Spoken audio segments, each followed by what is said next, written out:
ഞാൻ ഒത്തിരി വർഷങ്ങളായിട്ട് ബ്രദർ തോമസ് പോളിനെ കുറിച്ച് കേട്ടിട്ടുണ്ട്. പക്ഷെ ഞാനിത് ഒട്ടും മൈൻഡ് ചെയ്തിട്ടില്ല. പക്ഷേ ഈ അടുത്ത നാളുകളിൽ എനിക്ക് തോന്നുന്നത് ഒരു വർഷത്തിനുള്ളിലാണ് ഞാൻ എവിടെയോ ഇത് ഈ 2016 കുളത്തുവയലിൽ ബ്രദർ ധ്യാനിപ്പിക്കുന്നു കേട്ടപ്പോൾ എന്നാൽ ഞാൻ വിചാരിച്ചതൊന്ന് കേട്ട് കളയാം. അപ്പം ഞാൻ യൂട്യൂബിൽ ഈ ധ്യാനങ്ങളൊക്കെ കുറേ നാളായിട്ട് കേൾക്കുന്നുണ്ടായിരുന്നു.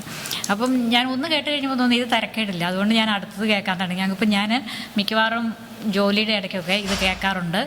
അപ്പോഴാണ് ഞാൻ പണ്ട് തൊട്ടേ കുളത്തുവയലിൽ നിന്നൊക്കെ വർക്കച്ചനൊക്കെ ധ്യാനിപ്പിക്കുമ്പം കേട്ടിട്ടുണ്ട് പ്രഭാതത്തിലേറ്റിരുന്ന് പ്രാർത്ഥിക്കണമെന്ന്. പക്ഷേ ഞാനതിനൊരു ന്യായം പറയും, എൻ്റെ ജോലിയും ജീവിതത്തിരക്കൊക്കെ കാരണം എനിക്കത് സാധിക്കുന്നില്ല. ഈ പറഞ്ഞ പോലെ ഇന്ന് രാത്രിയിലും എനിക്ക് പറ്റിയിട്ടില്ല. പക്ഷേ ഞാൻ കുളത്തുവയലിൽ എമ്പടി ധ്യാനം കൂടിയിട്ടുണ്ട്. എന്നാലും അതൊക്കെ എനിക്ക് ദൈവാനുഭവങ്ങൾ പകർന്നു തന്നിട്ടുണ്ട്. പക്ഷേ ബൈബിളിനെ കുറിച്ച് ഇത്രയും കൂടുതലൊരു ജ്ഞാനത്തിലേക്ക് കടന്നു പോകാനായിട്ട് ബ്രദറിൻ്റെ ക്ലാസ്സുകൾ സഹായിച്ചിട്ടുണ്ടെന്ന് എനിക്ക് തോന്നുന്നത്. അപ്പം എനിക്ക് ഈ ബ്രദറിൻ്റെ ക്ലാസ്സുകളിൽ നിന്ന് എനിക്ക് മനസ്സിലായ ഒരു കാര്യം, ഈശോ തന്നെയാണ് ജ്ഞാനം. ആ ഈശോയെ നമ്മൾ കിട്ടിക്കഴിഞ്ഞാൽ അല്ലെങ്കിൽ വിശ്വസിക്കാൻ പറ്റിയാൽ എൻ്റെ തന്നെ ജീവിതം ഒന്ന് മാറിയിരിക്കുമെന്ന് എനിക്ക് തോന്നാറുണ്ട്.